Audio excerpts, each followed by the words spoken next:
Hello, everyone out there in Rumble, X, and YouTube land. Welcome back to Diego Knows. Of course, I'm Diego, and today we're going to continue. That's right, continue to talk about In the Company of Men, my favorite movie of all time. My favorite movie of all time. That's right, baby. It don't get better than this. Okay, no, I'm kidding. I'm kidding. It's actually the content of the movie. Okay, the subject matter is very negative. Okay, for a reason, on purpose. Okay, this was an independent film. It was made by a guy named Nick LaBute. He is his first film he ever wrote and directed. Right out of the gate, he got nominated for a lot of awards: Sundance, Best Director, Best Newcomer Actor. You know, Aaron Eckhart. You know, he plays the main character in this movie, one of the main characters, and the subject matter, you do not see this in mainstream movies even today. Like, you're not going to see a TV show like this. Okay, you didn't see it back then either. That's why this movie is so unusual. You never see this.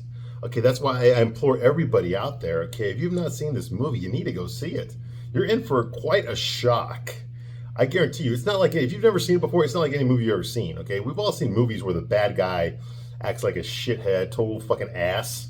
Okay, and then at the end, he gets what's coming to him. Particularly in a chick flick, it's a common trope. There's always the asshole boyfriend, the asshole love interest or whatever, who always gets what's coming to him at the end, okay? And then the girl ends up going for the nice guy, because the nice guy saved her from the asshole, okay? Well, there's none of that shit here, okay? I'm not going to spoil it for you, okay? But the ending is not your typical Hollywood ending, okay? This is a very low-budget independent movie. It was made for $200K. Okay, Nick LaBute financed it himself. Aaron Eckhart was a fucking unknown actor at that time. Okay, this is his first movie. What do you call? This is the first motion picture he ever fucking did. Okay, and what a fucking role he had. Oh my God, playing Chad. Okay, the protagonist of this movie. Oh my God, I mean, he definitely deserved the awards that he got for it. Okay, and there's no movie like it. Okay, the script is so original. Okay, we hear it all the time. You ever watch a fucking daytime talk show, okay, or some shit? You're always gonna see it. Hollywood's always making movies about this, about the patriarchy and about feminism and shit, and how fucking the world is all fucked up because women haven't been in charge, or that kind of bullshit that we hear every fucking day. You see it all the time. That's starting to change now because Hollywood has figured out that they're gonna lose money if they keep going with that. If they keep leading with that, okay, they're just gonna turn off the fucking fans. They're gonna turn off the audience, okay? Especially when it's a guy genre, okay? Like a Star Wars or a Marvel movie or superhero movies in general. Okay, these are typically guy movies. Guys are the ones that they're the bread and butter. They're the ones that want to see the action. They want to see explosions. They want to see fights. They want to see shit like that, okay? The cursing and the shooting each other and all that kind of shit. And the martial arts. The guys love that stuff, okay? It brings up to our days of being a child, with G.I. Joe and shit. Watching fucking Bruce Lee movies and shit. My generation, I grew up watching like Van Damme and Steven Seagal and Chuck Norris and shit, and Rambo and Arnold Schwarzenegger and Die Hard. And that was my generation. That's what we saw. And I love that shit when you're a kid. That fuels you, okay? It gives you like you can imagine, when I took martial arts, I imagined, okay, that I was Van Damme doing my roundhouses and shit, okay, my punches and my kicks. I imagined I was Van Damme doing it, okay, because I saw it in a movie and I wanted to do that. I want to do what that guy can do. You see what I mean? So it's very influential, okay? It's a part of our culture to have guy movies like that, okay? Because guys like that shit, okay? But you know who doesn't like that shit? Women. Now, of course, there's women out there that like action movies. Of course, that's always going to be the case. I know plenty of women that love Die Hard. Fuck, my girlfriend watches Die Hard on Christmas, okay? She watches Die Hard on Christmas because she fucking likes it, okay? All right, so I get it, okay? But what I'm saying is girls like my girlfriend are not the ones that fucking made Die Hard the fucking classic that it is, okay? The blockbuster that it became, and the prototype, the gold standard for how action movies would be made for the next fucking 20, 25 years, okay? It wasn't girls that fucking put that movie up there. Of course, that doesn't mean girls can't enjoy it. Of course they can, okay? But it wasn't the girls, it was the women that made that movie a fucking hit. It was the boys. It was the men, old men, middle-aged men, young men, teenage boys, you know, little kid boys, you know, children. They're the ones that made that movie the success it became. That's the reason that movie's so fucking famous and one of the best action movies ever made. Is because it was boys that did it, okay? Boys are the ones that supported that movie. They're the ones that made the fucking commentary tracks, okay, the riff tracks. They're the ones that went to go see it when it got re-released, okay? They're the ones that fucking put it in the DVD player or they downloaded it on streaming, okay? Every fucking Christmas. It's the boys that want to fucking see that. You see what I mean? Because that movie knows who it appeals to. Okay, it didn't put some fucking ball-busting lesbian in there to beat the shit out of all these fucking terrorists. You know, some fucking 90-pound-year-old fucking, you know, model who just got off the runway, okay, who's beating the shit out of guys that are fucking 6'5" and 300 pounds. You know, get the fuck out of here. No one's gonna fucking believe that. Okay, who the fuck wants to see that? Do you think women get turned off watching that? Well, I'm sure some lesbians do. Okay, but how many lesbians are there compared to how many straight girls there are? Okay, you see the difference? Who is this movie made for? Who are you trying to appeal to? Who are you trying to fucking get in the fucking theater to spend their fucking hard-earned money that they worked for to see your fucking movie? Who is it? There's no fucking audience for this shit. Or the audience is so fucking small, you know, that you're not gonna make a profit off of this. You're fucking burning money. You're burning fucking money, okay? And that's what Hollywood doesn't understand. You got all these goddamn woke libtards graduating from their fucking Ivy League schools with no fucking experience in the real world. Their parents paid for their fucking college. They got no experience in the world. They grew up in fucking California with all the other fucking libtards, or New York with all the other fucking libtards. They don't understand the average American's life or the struggles that the average American has because they've been pampered. They've been told their whole life that they're good just the way they are. You don't have to fucking do anything. Okay, and these fuckers that grew up fucking rich, okay, in gated fucking communities that want to lecture you about fucking defunding the police, that want to lecture you about racism, even though they don't fucking see if people of color in their fucking lives because they live in the fucking Hollywood Hills and shit, in gated communities with servants and shit, you know, and they're lecturing you about how you need to be a better person. Get the fuck out of here. Or the fucking the woke environmentalists and shit. You know, they fucking take their fucking private jets to the fucking awards ceremony and they lecture you about fucking reducing your carbon emissions. Get the fuck out of here with that shit. The fucking hypocrisy. We're done with it. Okay, America is fucking done with it. No one's buying this shit anymore. They never bought it to begin with. We gave it a chance because we trusted the people that made the movies because they had entertained us before. They made some good movies before and we expected them to keep doing that. But they just started fucking throwing their fucking message in there, okay, to basically, which today in 2024, okay, is basically men are all bad and women are all good, okay? And women can do anything that a man can do and they can do it better. Bull fucking shit. But it doesn't go the other way around. You see what I mean? Unless you're trans. If you're trans, then yeah, you're a guy, you got a dick, and you say you're a woman, yeah, you're a woman. Okay, but it doesn't work the other way around. You see what I'm talking about? Okay, and we've been getting fed this shit so fucking much for the past 10 years. We're fucking sick of it. We are fucking. You want to know what Hollywood is burning? You want to know they're going on fucking strike all the goddamn time? They're about to go on strike again. You know why? Because there's shit like this. Nobody fucking wants it. Nobody wants a fucking Madam Web. Nobody wants a goddamn The Marvels. Okay? Nobody wants a fucking Doctor Strange movie where the main character is a fucking Puerto Rican lesbian who fucking was fucking from planet Puerto Rico, who defeats a fucking a crazy fucking psychotic fucking witch. You know? Like, where the fuck's the dude? This movie's called Doctor Strange. Where the fuck's Doctor Strange? Why the fuck is he some fucking zombie that fucking ain't doing shit? He's had his fucking balls chopped off. He's over here crying about his ex-girlfriend. What the fuck kind of superhero is this? See, that's what I'm talking about. Nobody wants to see this shit anymore. Okay? Nobody wants to fucking see goddamn Chris Hemsworth as Thor only to be upstaged by goddamn Natalie Portman, for Christ's sake. Natalie fucking Portman. I mean, that bitch has got to be like 80 pounds. And she's fucking kicking ass with a ham. Get the fuck out of here with that noise, okay? Just get the fuck out. We don't want to see. We're tired of seeing that shit. Okay, and it's not just the Marvel, it's everything. It's Star Wars. Okay, it's fucking everything. It's He-Man. It's fucking everything out there. All the fucking shit. They just got acquiring these IPs, you know, that people love, like The Crow. They're about to come out with a fucking woke-ass Crow movie. Like fucking Brandon Lee dying in the first one wasn't enough of a fucking side. You won't just leave that movie alone. No, they got to make a reboot for a modern audience. Okay, we all know what that fucking means. Okay, it means men fucking suck and women are all fucking good. Okay, well, you know, I know that that's exactly the shit that gets these fucking lesbos and gay people off in Hollywood. I understand that. This is what they want to see. Okay, but this is not what the average fucking audience wants to see. Okay, and you can't make movies just for yourself. You got to make it for people. If you want to make money, it's got to appeal to the most amount of people that there is. Okay, you can't do that when you're fucking making a movie for a genre of a subgenre. It's just not going to work.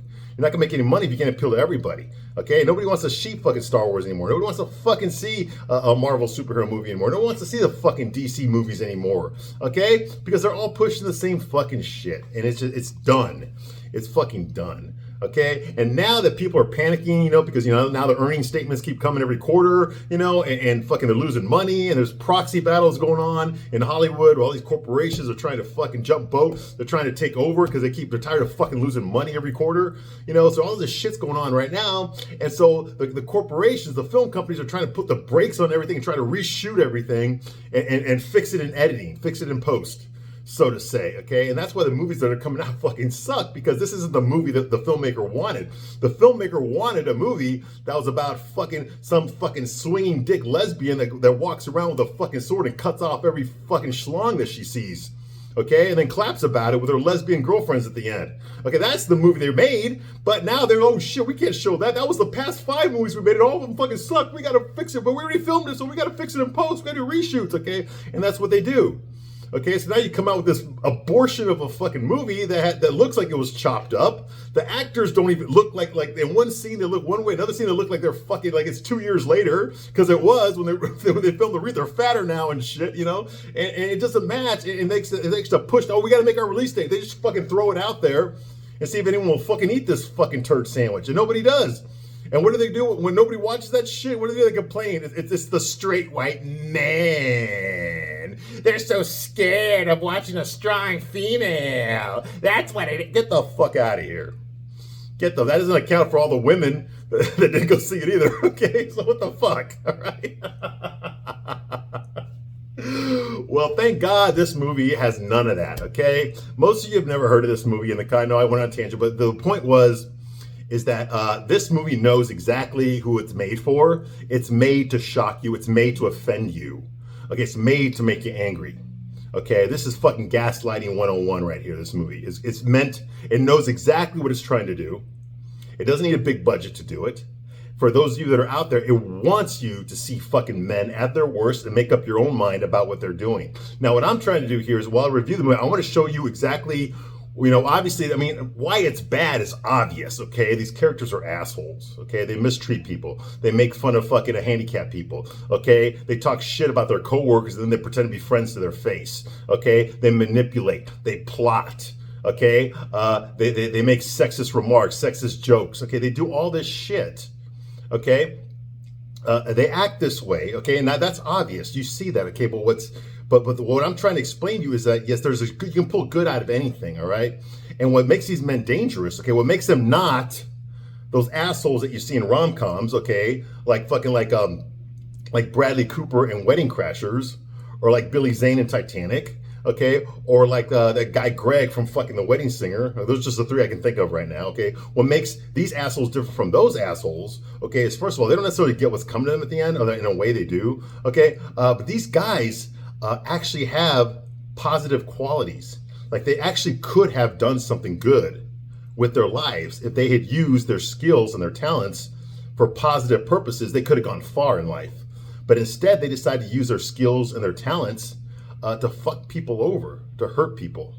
And that's the sad part. And that's the part you should be scared of, okay? Because I'm telling you right now, and ladies, if you're watching this, you know goddamn well, okay? A man with a lot of self-confidence, not ego, self-confidence, can go very far in this world. Okay, because you want to talk about fucking something that this guy has that most guys don't have, that's it right there. Most guys don't have inherent self-confidence. They don't. They have to earn it. They try to look for it. They mask themselves with it. They buy things so they can appear to have it. Okay, they fake the funk. Most guys don't have inherent self-confidence. Okay, if they're not born with it, they have to learn it on their own, and that's not an easy thing to do. You have to fucking get rejected. You have to be fucking defeated over and over again, and find that inner strength in you to pick yourself back up and try again. Okay, most guys are not willing to go through the pain that you have to go through in order to fucking learn what it means to really truly believe in yourself. You see what I mean? And then some guys are just born that way, you know. They're just fucking, oh yeah, I know I'm the shit, you know. And they have qualities to back that up. They're born wealthy. They're born great, good looking. They're born smart. They're just born, you know, comfortable around women or whatever it is, or comfortable in making business deals. Some guys are just like that, but that's such a small percentage, okay. But a guy like that who is actually altruistic, actually cares about helping people, you know. A guy like that can go far in life. He can become a leader. He can become a fucking like a president, a good president, a good world leader. You see what I mean? He can make positive change for the world. But a guy like that who only cares about himself, who's a selfish prick, okay, can use that self-confidence, okay, to hurt a lot of people. Okay, and that's the difference. Okay, and this movie's what's heartbreaking for me in this movie is Aaron Eckhart's character Cad. He is a cad, okay? You know what I mean? But his character's name is Chad. If he were to use that charm of his, you know, those scenes where he's pretending to be a nice guy, it only makes you believe that you wish that was the real him. You really, really wish that this guy, because he's got so much self-confidence, he knows his job, okay? He's very intelligent. He knows how to multitask. He knows how to talk to women. He knows how to be charming. He knows how to get what he wants in life, okay? And he knows how to make people feel at ease around him, you know, feel comfortable around him. Like, oh, this guy's a good old boy. He's like a brother. He's like a friend, you know? Like for a guy like me, he's a guy I could shoot the shit with, you know? For a woman, this is a guy you could fall in love with. You see what I mean? But all that's just an act, but you wish it wasn't an act. You wish it was really him. Because he's got so many good qualities. He could go so far. You know, if he wasn't a selfish prick, if he wasn't a selfish piece of shit, but unfortunately he is. The real him, that's an illusion. The real him is he's a fucking piece of shit asshole, okay? And he doesn't care. He doesn't care about anybody. He doesn't care what people think about him. Okay, that's self-confidence. He doesn't care what people think about him. He already believes that he's the shit. You see what I mean? So people want to follow a guy like that, okay? Look at Howard's character, the nerdy fucking beta male, who's actually Chad's supervisor in this movie, okay? He's trying to win Chad's approval. Because Chad is a fucking alpha male. And Howard is a beta male, despite the fact that he's the one in authority here. He's a beta male, all the way.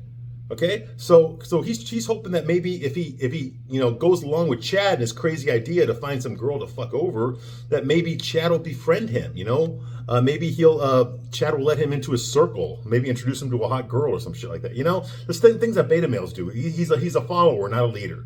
You see what I mean? And that's what this movie's about. It's about that dynamic between the piece of shit guy with no self-confidence and the piece of shit guy with a lot of self-confidence. Okay. Both of them are equally pieces of shit. They just go about it in different ways. And this movie's trying to warn you about both of them. Okay? It's showing you what they're capable of doing so that you can think twice. Whenever a feminist talks shit about men, these are the men they're talking about. These are the guys that fuck them over. These are the guys that cheat on them with a hotter girl or fuck their mom behind their back, you know, or if it's got fucking 6 kids with fucking 5 different women and doesn't fucking pay child support for any of them, you know, that has the fucking girl supporting him. So he can fucking just hang out at home, okay, and fuck a lot of girls while his girlfriend is out there fucking working 2 jobs to support him. Okay, this is that guy all the fucking way. Okay, this is the fuck boy. This is the fucking Kevin Federline, all right? This is him, all right? Anyway, moving right along. Okay, most of you women know guys like this, but your boyfriends don't know that you know guys like this, if you know what I mean, okay? But we both know that you know guys like this, okay? You know them very well. You just don't want your husband or boyfriend to know that, right? Yeah, all right. Okay, and that's what this movie's about. These guys are pieces of shit. So let's see what they do. Let's see what they're about. It's like watching a car crash, okay? There's no happy ending in a car crash, okay? But you can't turn your eyes away from it. You can't fucking stop looking at it. And that's what this movie is, okay? It's going to evoke a lot of emotions for you. It's going to make you very angry. I got very angry the first time I saw this movie. I was shocked and I was angered. Big time, okay, by the way that these characters were treating people, okay? We can all deal with the fucking office politics. We all know the slut in the office or the guy that's always talking shit, the braggarts, you know. We all know the two-faced people. We all know people like that in real life, okay? And this movie just epitomized that culture, okay? That work culture of going to work with people that you fucking hate and that hate you, okay? But you got to act nice around them, okay? We all understand that, and this movie taps into that. All right. Okay, so moving right along. So where we left off last time, like I said, I'm gonna tell you the fucking truth, straight man's point of view. That's what I do here. Okay, so there you go. Now you know. All right. So where we left off now. Last time, what they were talking about is they were in the bathroom. Okay. Chad was talking about how comparing the girl that they picked the girl they're gonna fuck over. Her name is Christine. She's deaf. Very pretty girl, but she's very good at her job too. But she's deaf. She's handicapped. She lives with her mom. Her mom answers the phone for her and passes along the messages. All right. She's very self-conscious about talking to people because she has a voice. You know that she's a deaf woman's voice. She doesn't know what she sounds like. So she sounds funny when she talks. So she would prefer to write down her responses to questions because she can read lips. Okay. But you know we hear her talking because the two characters, Howard and Chad, want her to talk. Okay, I guess they get off on fucking watching her fucking, you know, have a hard time trying to pronounce vowels and shit like that. That's what they say in there, okay? And of course, Chad's a fucking asshole. He says she's cute, okay, but he gets disgusted watching all the saliva form on the side of her mouth. Okay, every time she tries to pronounce the vowels, that's like a holy grail for her, is to just to pronounce her vowels, you know. He says she showed me a picture of her sister. Her sister's some horsey face looking bitch. You know, he compares Christine to the fucking Elephant Man. You know, just like he's just so fucking bad. He imitates a dolphin talking to imitate her voice around another guy, another coworker. You know, yeah, he's a piece of shit. Okay, but this is the girl they picked, and Howard and them are gonna find one girl at work. Okay, they found her. They're both going to try to romance her. They're both going to date her. They're not going to act like they know about each other. They're going to pretend they don't know about each other. Okay, to see what she says. Okay, to see if she covers for one of them, to find out which one she likes better, that kind of thing. Okay, Howard, however, decides to go along with it because, like I said, he wants to earn Chad's approval, even though he is technically Chad's supervisor here. Okay, but he goes along with it. Chad, obviously, in the bathroom, you know, it's bathroom talk. You know, he sees a lot of negative things about her. She's cute, I'd fuck her, but, you know, she's fucking retarded, and she's this, and she's that, you know, and she's fucking, you know, she's an elephant woman, that kind of thing he says about her.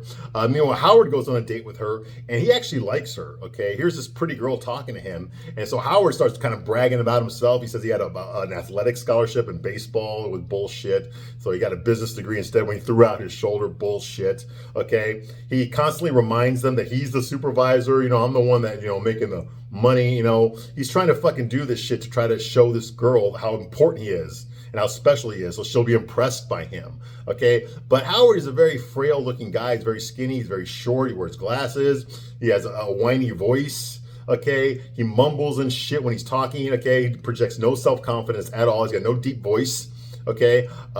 He's the kind of guy that women just don't look at. They're not really attracted to, you know? He tries, but he knows, he's aware of that. Okay, I mean, he came over. The reason they're doing this is because he mentioned to Chad that his girlfriend dumped him before he went on this business trip. So Chad said, oh, my girlfriend dumped me too. Let's do something about it. Let's find a girl. Let's fucking get even.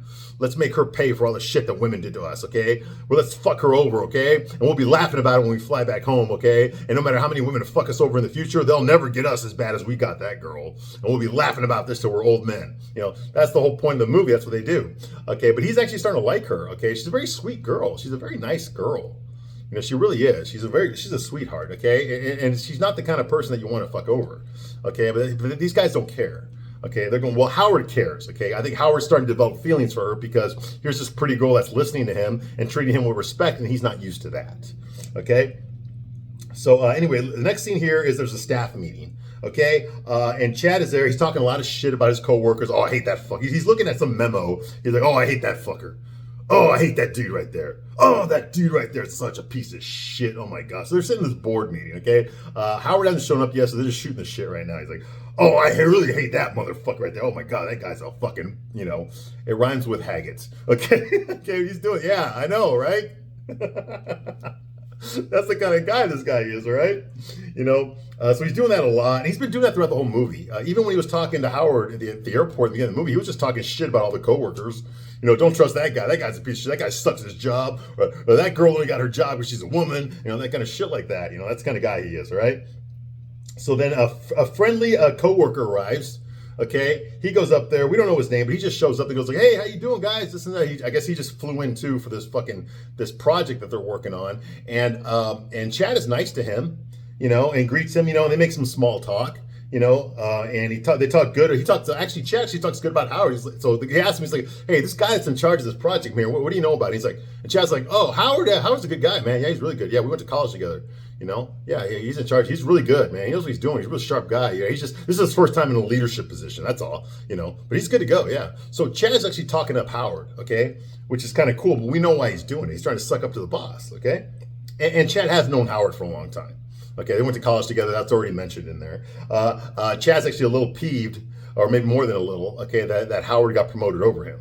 Okay, I think Chad feels he should be the one in charge of this project and not Howard.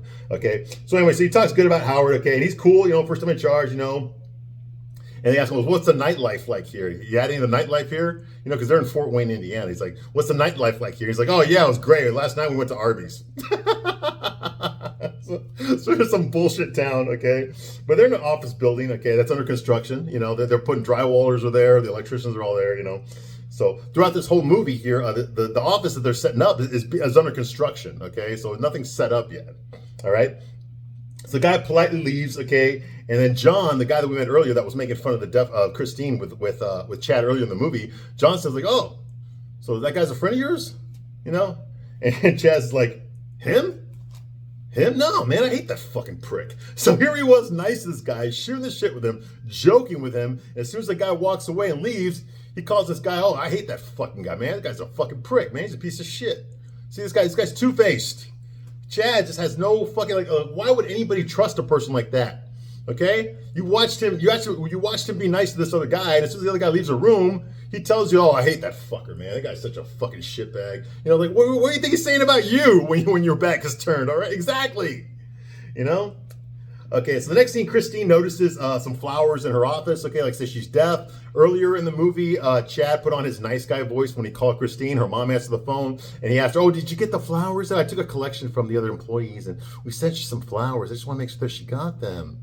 Like that, really nice, okay? So he's going to take credit for these flowers, but yeah, Christine sees the flowers there in her office, okay? There's another staff meeting later on. This time Howard shows up for it. He's standing up. He's wearing his blazer this time, his business blazer, okay? And he tries to lead the meeting, but Chad keeps cutting him off. He's like, okay, so I think what we're going to do here is we're going to divide up into groups. And then Chad's like, did you say you wanted to show the office projections, the charts today? He's like, oh, that's right. I did say, who's got the charts? Oh, that kind of thing. So basically, Chad's basically undercutting his authority in front of everybody, making him look like a fucking idiot. All right, that's the kind of person Chad is. All right, Chad's always undermining him during this meeting. When Howard's trying to make a speech, Howard's trying to recover and act like he's still in charge, and Chad's just undercutting him, and showing everybody what a fucking idiot fucking Howard is. All right, not something you do to a friend. Okay. Howard gossips with a black guy later on. We don't know the black guy's name. He's just like an intern there. They're in line for something in the office, okay? And Howard's just making small talk with him.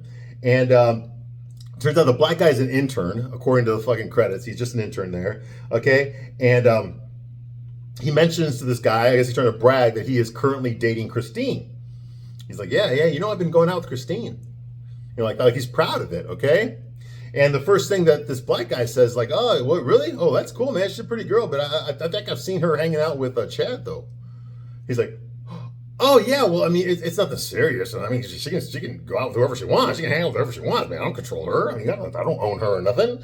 I mean, I'm sure they're just good friends. That's it, Like, he's trying to play it off. He's trying to brag here. The guy called him on it without trying to, so now he's got to fucking recover and make it look like, they're just friends, like that, okay?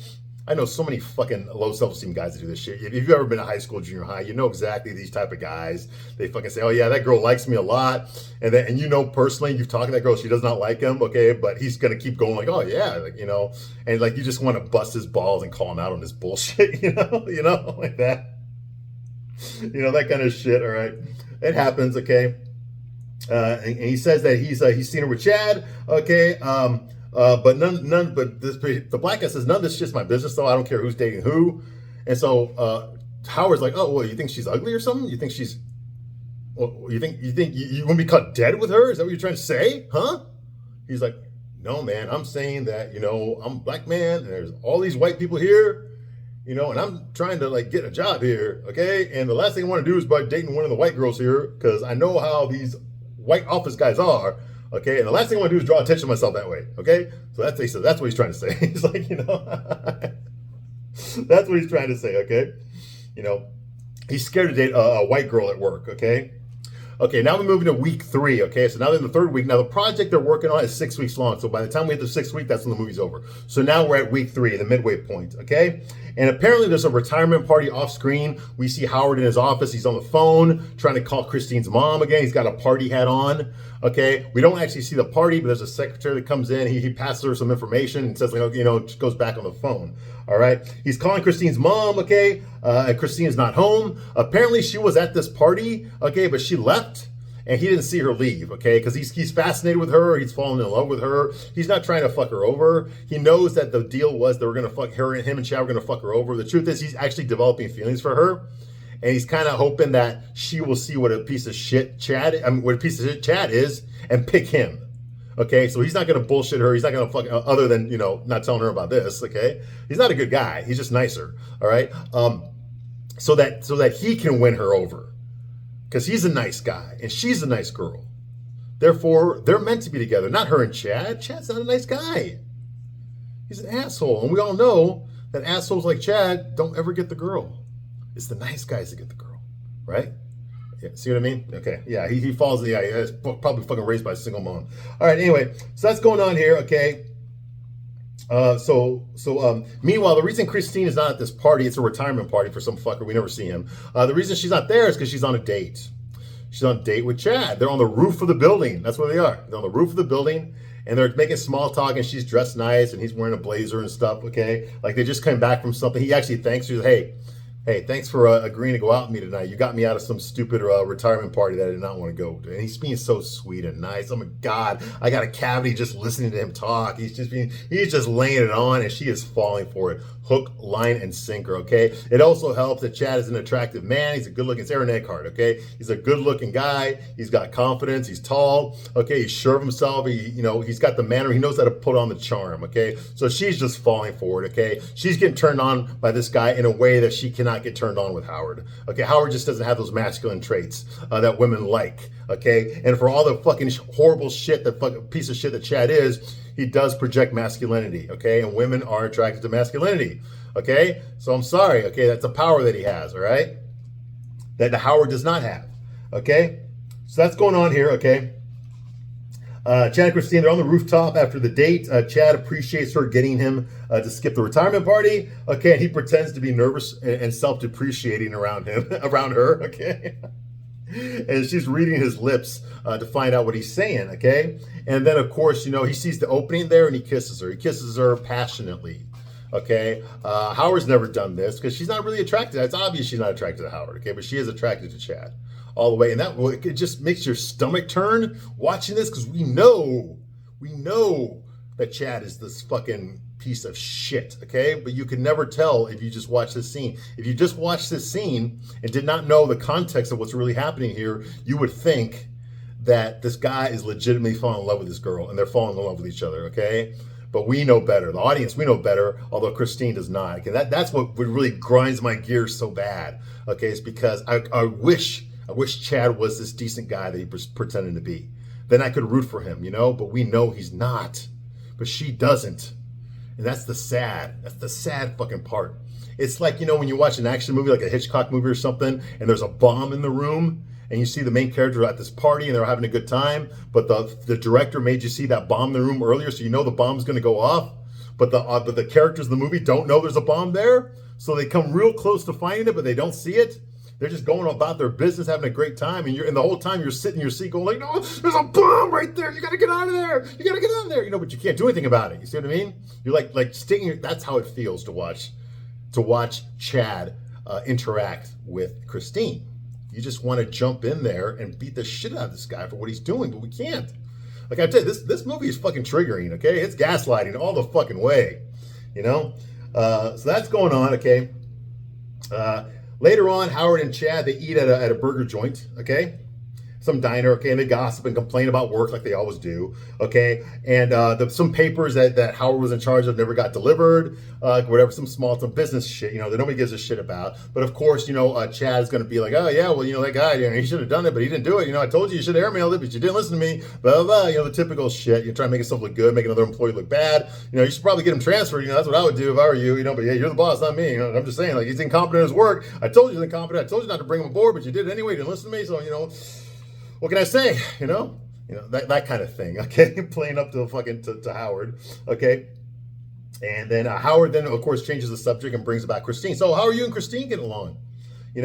Okay, and he's like, oh yeah, well I sent her some flowers, and Howard's like, oh I sent her flowers too. And Howard's like, I'm guessing that you like her better then, because Howard's trying to play off that he doesn't really care about Christine, that he just sees her as a piece of meat the way Chad does. Okay, but the truth is Howard fucking really likes her a lot. Okay, because he doesn't get attention from women. He's not attractive to women. And Chad says like, oh, you know what, Howard, I can almost see myself with her. I really can. I can almost see her as the one for me. But then she starts talking, and I just want to fucking slip down a fucking a side street and run away.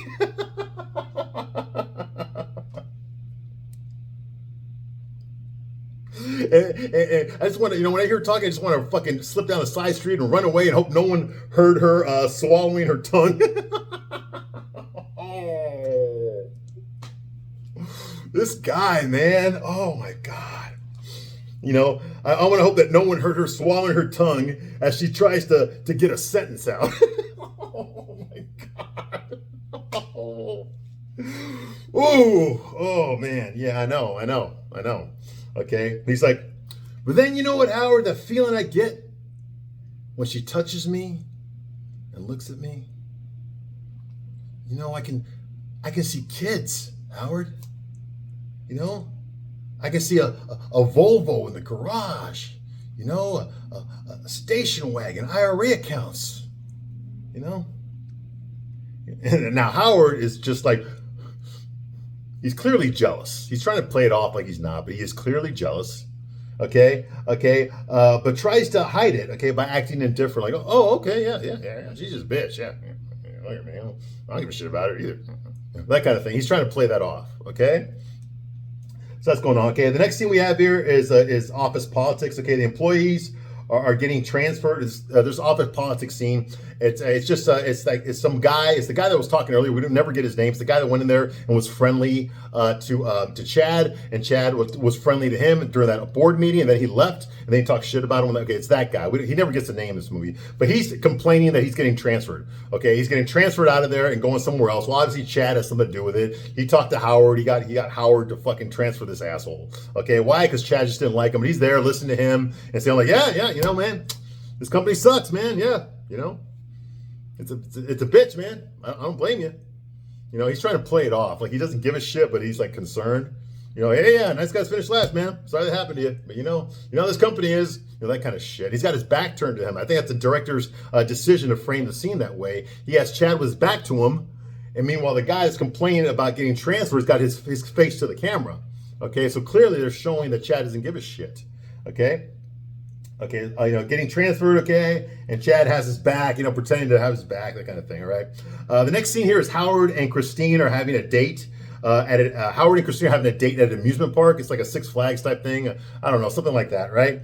And Howard makes this excuse about, I'm sorry I was late, but I had to ask you some employee. And then later on, when they go on some fucking little buggy ride, like that. He tells, hey, I lied. I'm sorry. I lied to you. I wasn't chewing anyone out.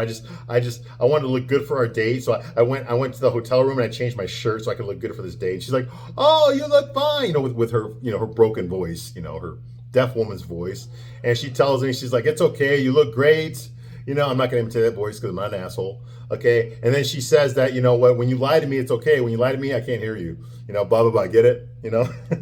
That kind of thing. So clearly, Howard's trying to, instead of Howard seducing her, he's actually being seduced by her, and she's not trying to seduce him. She sees him as a friend, okay? There's no romantic interest here. Howard's too fucking stupid to realize it. He thinks that the nicer he acts to her, that's going to turn her on and make her like him, okay? If she was attracted to him, he would have felt that already, okay? But she's not giving him anything, so what is he doing? He's pushing, he's pursuing, he's making her uncomfortable, he's trying to drown her, trying to swallow her, trying to get a positive reaction from her. Maybe if I change my shirt, maybe if I'm super nice to her, she'll reciprocate and like me and fall in love with me too. And that kind of, it doesn't fucking work. It doesn't fucking work because he's being inauthentic. It's so obvious.